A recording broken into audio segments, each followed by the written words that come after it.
Le 15 février 2017 se tenait la première édition des Piquet Focam Awards. Le rendez-vous a également servi à une présentation du Dr Paul Focam sur l'Afrique comme terrain de jeu mondial. À quel point l'Afrique est-elle convoitée? Quels défis et enjeux pour gagner la guerre économique? Mais l'Afrique dispose-t-elle seulement d'instruments efficaces? Et enfin, quelles solutions pour inverser la tendance? Autant de questions auxquelles le Dr Paul Focam apporte des réponses. L'Afrique, terrain de jeu mondial. Et comme vous pouvez le remarquer, tous les drapeaux sont plantés sur l'Afrique. Ça voudrait dire tout le monde, toute la guerre se joue sur le terrain de l'Afrique. Toute la guerre économique se joue sur le terrain de l'Afrique. Et nous, Africains, nous avons une obligation de le savoir. Ceci permet d'avancer plus loin et de vous dire quelque chose. Vous savez, sur ce terrain, il y a ce qu'on appelle les enjeux. Pourquoi sommes-nous sur ce terrain? Pourquoi devrons-nous être là? En fait, quels sont les acteurs de ce terrain? La réalité, il y a des acteurs, il y a des enjeux. Et ensuite, quels sont les instruments utilisés pour pouvoir faire cette guerre? Et enfin, quel est le terrain de jeu? Où est le terrain de jeu? Le terrain de jeu se trouve où? Et je terminerai par vous dire, en fait, je pense qu'il est important, indispensable, que l'Afrique puisse prendre conscience de l'existence de ce jeu qui se joue sur son terrain et prendre part à ce jeu qui se joue sur son terrain. En fait, on se bat pourquoi? Quelle est la raison d'être du combat qu'on veut mener? Le premier, vous savez, c'est généralement des combats économiques. Le premier, c'est la masse de consommateurs. Et comme vous le savez, l'Afrique a normalement déjà 1,3 milliard et composé essentiellement des jeunes. Ce qui veut dire un marché qui va durer plus longtemps. Composé essentiellement de jeunes, je voudrais ajouter qu'en 2050, les prévisions de l'organisme international chargé de la population prévoient qu'on sera à 2 millions. Ça veut dire qu'on sera la plus grande masse de la population, la plus grande masse de consommateurs du monde. Est-ce pas normal qu'on puisse s'intéresser sur ce marché? Le deuxième élément important, c'est quand même les réserves. Les ressources naturelles, nous les avons. C'est en fait nous qui les possédons. Et nous les possédons toutes. Si je parle de réserves d'or, c'est encore l'Afrique qui a 40% des réserves mondiales. Si je parle de réserves de cobalt, c'est encore l'Afrique qui a 60%. Platine, c'est encore l'Afrique qui a 90%. Et si je veux continuer, je voudrais présenter totalement la carte du monde de réserve et vous allez voir que l'essentiel se trouve en Afrique. Il est donc normal que le terrain de jeu, que le terrain de combat, parce que quand je parle de jeu, il faut comprendre combat, se trouve en Afrique. Mais il y a aussi que ce n'est pas seulement ça. Nous avons une diversité culturelle qui est l'une des meilleures diversités culturelles. Nous avons la forêt, beaucoup n'en ont pas. Nous avons la savane, nous avons le désert, nous avons les plateaux, nous avons les montagnes. Qui dit mieux? Personne. L'Afrique le dit, mais nous ignorons que nous les avons tous là. Et qu'avec ça, nous pouvons aller plus loin. Une fois j'ai planté les décors, je voudrais qu'on se mette d'accord sur une chose. En fait, que sont les acteurs? Que sont les acteurs? Ou plutôt, je voudrais me reprendre autrement. Qui est la proie? Et qui sont les prédateurs? La proie, bien entendu, c'est l'Afrique, puisque je vous l'ai présenté. Mais les prédateurs, c'est qui? En réalité, c'est toutes les grandes puissances économiques mondiales. Je ne veux qu'en citer que quelques-unes. Les États-Unis, la France, l'Allemagne, la Chine, l'Inde, et j'en passe, la Russie. Pourquoi? Parce qu'elles ont la puissance militaire, elles ont la puissance du savoir, elles ont la puissance technologique. Nous devrons nous rendre compte, nous, que nous entrons en guerre avec des gens qui sont techniquement au point, scientifiquement au point, et que nous sommes derrière. Mais est-ce que ça veut dire que nous devrons fuir la guerre? Ma réponse est non, non et non. Mais quels sont les instruments qu'ils utilisent? Et ça, c'est très important. Les instruments sont tous là. Le premier instrument, c'est ce qu'on appelle la coopération internationale, avec tout ce que vous avez. Parce qu'on fait cette coopération internationale en disant « c'est pour votre bien ». Mais il faut mettre entre guillemets cette coopération, c'est ces organisations internationales, c'est l'ONU, c'est le PNUD, c'est l'UNESCO, c'est l'UNICEF, et j'en passe, parce qu'il y en a plein. Mais sachez au moins qu'ils ont un seul objectif. Transformer notre esprit. Transformer notre esprit pour regarder que les normes qu'elles ont établies, pour nous empêcher d'avoir nos propres normes, pour nous conditionner l'esprit de telle sorte que nous devenons des simples moutons dans le jeu. Mais comme on ne peut pas le faire seulement avec ces puissances, ils utilisent d'autres instruments encore plus puissants. C'est ce qu'on appelle les médias. Et vous le connaissez aujourd'hui, l'Internet, les réseaux sociaux, les WhatsApp, pour nous envoyer tout ce qu'ils veulent en contradiction avec notre propre culture. Mais aussi, il y a surtout les grands médias qui arrosent l'Afrique. CNN, BBC, France 24, CCTV, I24 ou I24, Al Jazeera. Quelle est la mission de ces organes? Leur mission, c'est... j'ai oublié Russia Today, parce que c'est très important, Russia Today. Leur mission, c'est de nous faire admettre, inculquer en nous leur pensée. Et vous savez, lorsque vous arrivez à penser comme l'autre, tout de suite, vous devenez inférieur. Vous n'existez plus. Vous devrez avoir une autonomie de pensée pour pouvoir permettre. Or, ils mettent tous ces instruments à notre disposition pour penser comme eux. Qu'est-ce que nous faisons sur ce terrain? Nous ne faisons pas encore grand-chose. Mais, pour terminer, parce que ça, c'est les médias, parce que ça lance des messages. Mais il faudrait s'assurer que ces messages vont à l'endroit où on veut que ça aille. Cet endroit, on envoie maintenant ce qu'ils ont appelé les ONG. Pour fouiller les campagnes, apprendre nos langues et dicter ce que l'Occident a bien voulu que nous ayons, pour que, dans tout le cas, et dans les orientations que nous avons, cela se passe exactement comme ils veulent. Ils vont nous donner leurs normes de vie. Ils vont nous transmettre leur culture. Ils vont nous aider à comprendre que nous ne sommes que des demi-hommes et que nous ne pouvons survivre que s'ils apportent de l'aide à nous. Voilà les autres instruments. Ensuite, il y a d'autres instruments que je pourrais appeler plus puissants et plus importants. C'est ce qu'on appelle les institutions de Bretton Woods. Les institutions de Bretton Woods, qui sont des arbitres partiaux, qui sont là pour organiser les choses de telle sorte que ça soit en faveur des grandes puissances économiques. Parce que c'est ces grandes puissances économiques qui les financent. Parce que c'est ces grandes puissances économiques qui leur donnent les moyens de survie. Il me semble normal, je ne les en veux pas, qu'ils pratiquent la politique de ces grandes puissances.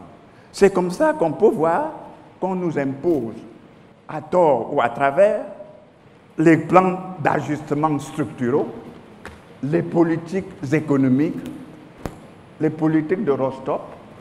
Mais je voudrais parier, si quelqu'un a déjà vu un pays qui se développe avec ses plans d'ajustement structuraux, alors je serais heureux de connaître ce pays-là, parce qu'à ma connaissance, je n'en connais pas du tout. Ça n'existe même peut-être pas. Maintenant, une fois le terrain est organisé, arrangé, mais il faut cueillir le fruit. Il faut cueillir le fruit. Mais qui va cueillir le fruit? On envoie donc ce qu'ils ont appelé leurs entreprises multinationales. Et on nous fait mettre même dans nos appels d'offres, il faut avoir l'expérience internationale. Ce qui voulait dire que je suis né aujourd'hui, il faut que j'ai une expérience internationale pour venir compétir dans mon pays. C'est très bien. Mais c'est ce qui se passe. Il s'agira de Rio Tinto, d'ExxonMobil, de Bolloré, de Lafarge, etc., etc. Je ne veux pas en citer tout. Je dis simplement comme ça que ça, c'est les instruments qui sont envoyés sur le terrain pour cueillir le fruit après que tout a été organisé, orchestré pour que le fruit soit mûr. Au terrain démographique, vous savez, nous sommes bien. Sauf que nous avons une faiblesse de taille. L'Occident a une masse de consommateurs super riches. L'Asie a une masse de consommateurs riches. L'Afrique a une masse de consommateurs super pauvres. Parce que tout a été exploité, n'est-ce pas? Donc, sur ce terrain, même comme nous sommes meilleurs, nous sommes perdants. Et il est important que vous le sachiez. Nous sommes perdants sur le terrain du savoir. Vous savez que nous avons pris un retard abyssal. Lorsque je dis que nous avons pris un retard abyssal, je ne voudrais pas dire que nous croyons que ce retard ne peut pas être rattrapé. Ça peut être très rapidement rattrapé. Il faut seulement faire un constat. Un constat que nous avons pris un retard abyssal. Au niveau de l'alphabétisation, nous avons le taux d'alphabétisation le plus faible du monde. Ça veut dire que l'Afrique continue à subir la bataille. Mais, toujours sur le terrain de savoir, je me réfère au brevet. L'inscription de brevet, c'est quand même explique comment les scientifiques, les innovateurs se développent et comment ils peuvent prendre l'avance. Et pour l'inscription de brevet, vous savez, vous voyez la Chine, elle est très loin devant, elle a déjà dépassé les États-Unis. 5 ans après, elle n'était pas là, donc nous avons possibilité de rattraper le retard. Les États-Unis et les autres puissances, simplement, dans cela, vous ne voyez pas l'Afrique. Pourquoi? Parce que le peu que nous faisons, c'est trop faible pour pouvoir signifier sur le tableau. Donc, nous perdons encore sur ce terrain. Sur le terrain du budget de recherche, là encore, nous n'existons pas. Le champion, toute catégorie, c'est les États-Unis. Après vient la Chine. Après le Japon. La France et toutes les grandes économies mondiales. Sur ce terrain, nous perdons la bataille. Mais si je vais au terrain de ressources naturelles, une fois encore, nous avons toutes les potentialités. Nous pouvons gagner la bataille là-bas, mais seulement, il nous manque l'élément essentiel, c'est le savoir. Il nous manque l'élément essentiel, c'est la technologie. Il nous manque l'élément essentiel, c'est notre capacité de travail. Parce que n'oubliez pas que l'Occident nous a dit de travailler 40 heures. Alors qu'avant qu'il n'atteigne ce niveau, il travaillait 108 heures. N'oubliez surtout pas. Et qu'est-ce que nous allons faire pour rattraper ce retard? That is the question mark. Maintenant, sur le terrain économique, nous avons, au niveau de ressources naturelles, toutes les potentialités. Toutes ces potentialités, nous les avons. Nous en faisons quoi? Comment nous pouvons les exploiter? Ça, parce qu'il nous manque un certain nombre de choses. Donc, encore une fois de plus, avec toutes ces capacités, nous perdons la bataille. Au niveau donc de la distribution de richesses, complètement, vous allez voir, l'Afrique C'est ce qui est pointé en bleu au tout bas là. Pendant que tous les pays augmentent de façon exponentielle leurs revenus, leur richesse, l'Afrique reste stable depuis 50 ans. Et cela veut dire que nous avons quelque chose à faire. Au niveau du commerce mondial, je ne veux pas en parler parce que c'est désolant, puisque notre part représente seulement 2%. Notre part représente seulement 2%. N'oublions pas que nous aurons 2 milliards de population, c'est-à-dire le tiers de la population mondiale. Bientôt, avec 2% de revenus de distribution de richesse mondiale. Sur ce terrain encore, ils perdent toute la bataille. Sur le terrain militaire, vous comprenez, c'est dominé par la Chine, la France, le Royaume-Uni. Mais ce qui est plus grave, et ça, nous devons le savoir, ce qui est plus grave, c'est que beaucoup d'États africains ne savent même pas produire les cartouches des simples pistolets. Ne veulent même pas promouvoir la production des simples pistolets, sous des fallacieux prétextes. Oh non, avec ça on va faire le coup d'État.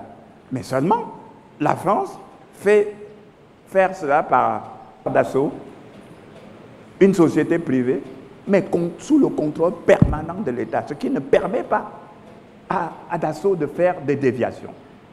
Mais les entreprises, l'État aussi peut créer des entreprises pour fabriquer au moins les armes, parce qu'il faut bien que sur ce terrain, si nous voulons nous défendre, on est en champ de bataille. Parce que ce que je voulais vous montrer, c'est que le champ de bataille économique est un champ de bataille trop important pour qu'on le néglige. Ce champ de bataille, nous n'avons pas le droit de rester inoffensifs. Bien sûr, sur le terrain militaire, vous l'avez vu, vous l'avez observé. Et enfin, il reste un dernier terrain où nous sommes toujours, c'est le terrain de l'information. Je vous ai parlé tout à l'heure des médias, mais je voudrais venir vous parler d'autre chose. Dans les années 70, il était dit « This country is the hopeless country ». Hopeless. C'est-à-dire, c'est un continent sans espoir. Mais pourquoi on avait dit que c'est un continent sans espoir? Parce que en Europe, en Occident, on était en plein emploi. On avait besoin de la main-d'œuvre, qualifiée ou non, pour pouvoir développer cette économie. Il fallait lancer des messages pour dire ne restez pas dans un continent sans espoir, venez chez nous. Et après, dans les années 90, il y a la crise économique qui s'est vue aussi en Europe. Alors, le langage va changer. L'Afrique est un continent d'espoir. L'Afrique est un continent de demain. L'Afrique, il fait bien vivre, etc., etc. Donc, les messages sont livrés simplement en fonction des intérêts économiques des nations. Parce qu'on est en guerre, on ne peut pas leur reprocher ça. Ce que nous pouvons reprocher, c'est que nous-mêmes, on ne fait pas attention. On ne fait pas attention à ces messages et on y croit. Est-ce que ça veut dire que nous n'avons pas de médias? Oui, nous avons quelques médias panafricains et des médias à l'intérieur de notre pays, de nos différents pays en Afrique. Nous avons par exemple Vox Africa, Africa 24, Africa Number 1 et Africa Card. Mais qu'est-ce qui se passe?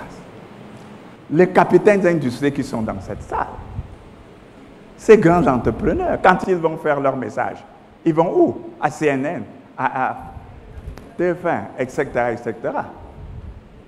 Et après, il dit, pourquoi? Les chefs d'État, les leaders des États, ils font leur communication. Ils vont où? Dans ces médias.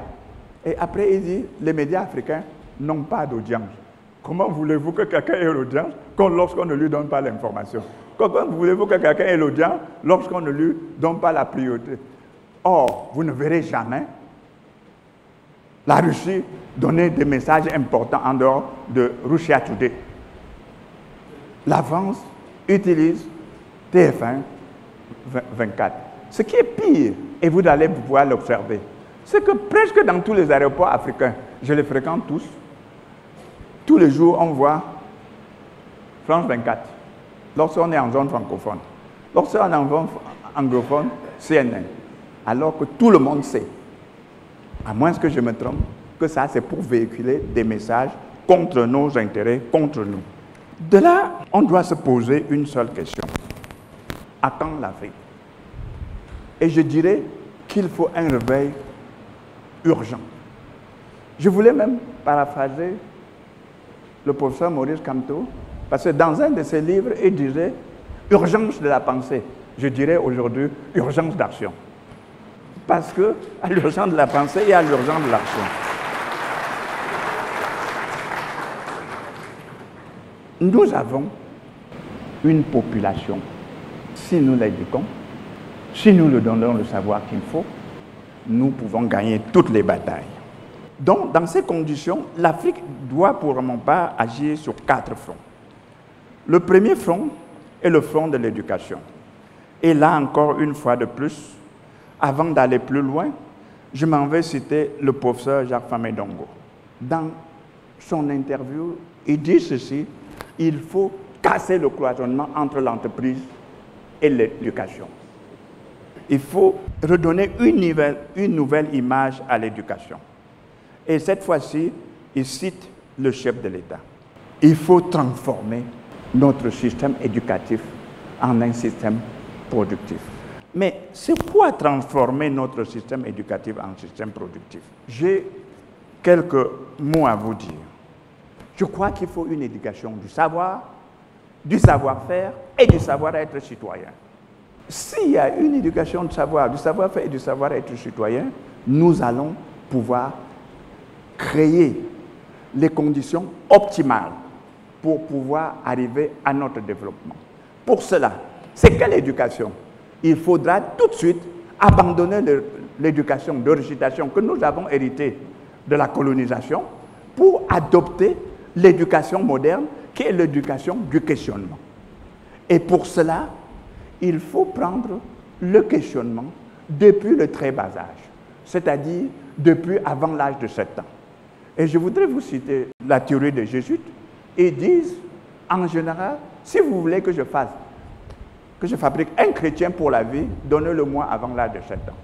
Parce que c'est à ce moment, et à ce moment précis, qu'effectivement, il lui donne toute la manière de penser.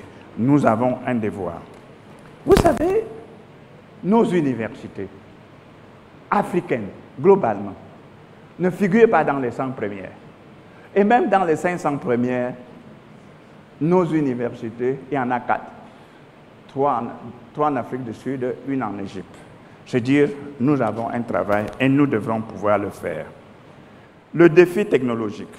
Ce défi, il s'agit en définitive, comme le ministre Famé-Dongo a dit plusieurs fois dans ce discours, il faut développer l'enseignement technique, l'enseignement scientifique, l'ingénierie, pour donner une masse suffisante à l'économie pour lui permettre de se propulser. Il faut, j'en dis, augmenter le budget de la recherche. Sur le plan économique, il faut que nous exploitons intelligemment nos richesses. Et nous pouvons le faire.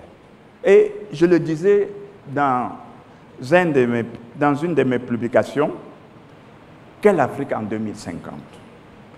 Et je le décrivais, je voudrais bien encore une fois décrire avec vous. Il faut que nous exploitions de façon intelligente. C'est quoi exploiter de façon intelligente? Nous savons que les autres ont le savoir. Et si nous voulons le win-win, c'est-à-dire un partage équitable, comme nous sommes en position de faiblesse, nous pouvons décider que dans une première phase, nous n'allons avoir que le tiers de ce que nous produisons, de ce qui est dans notre sous-sol ou sur notre sol. Mais la programmation doit être faite pour qu'on sache peut-être que dans 10 ans, nous aurons la moitié.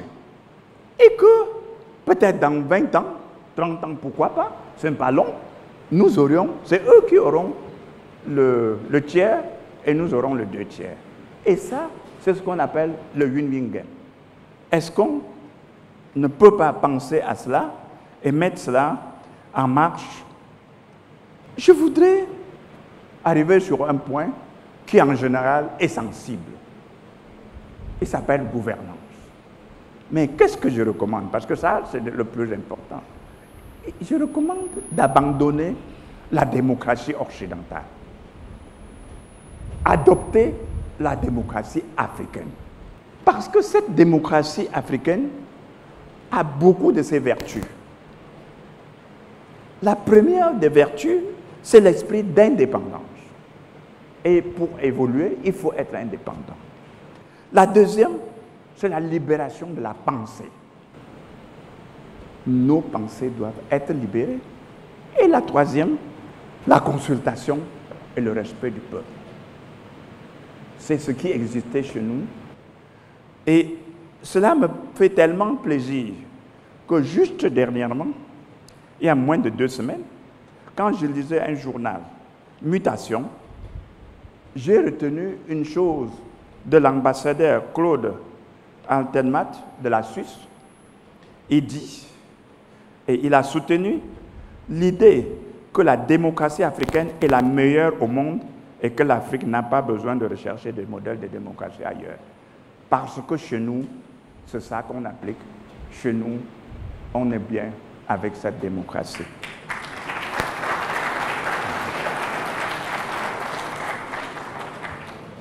Enfin, tout ceci a quoi à faire avec PK FOCAM Award? Oui, il y a un lien. Il y a un lien. Et le lien, le professeur Jacques Famin Ndongo le trace lui-même. C'est la raison même pour laquelle il est là. Il s'agit de sonner le glas de l'urgence de réveil africain, de magnifier l'excellence, de redonner l'espoir aux jeunes, de redonner le goût de vivre, de redonner le goût de la recherche, le goût de l'innovation. Et si tout cela, la recherche, l'innovation, le travail, et cela est compris, alors nous avons des chances de gagner nos batailles. Mais pour y arriver, j'ai un problème. Mon plus gros problème, je l'ai découvert quand j'ai visité la Chine. Quand j'avais visité la Chine il y a peut-être 25 ans, je me suis trouvé en face d'une carte du monde. Et on me dit, ça c'est la carte du monde. Et ça n'avait rien à voir avec la carte que j'ai toujours vue et qu'on m'a toujours enseignée. Je me suis posé, et la Chine était au milieu.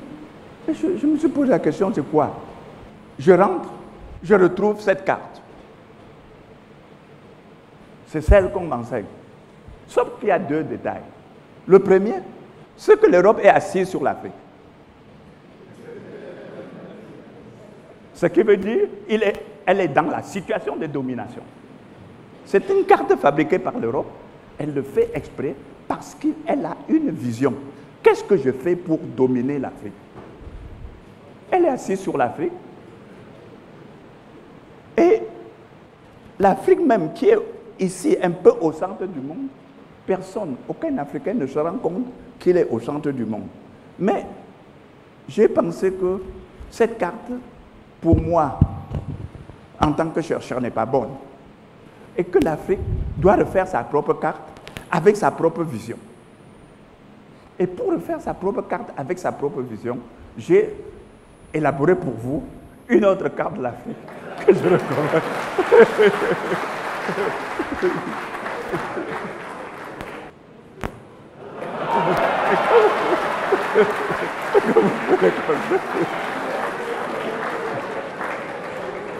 Pourquoi pas?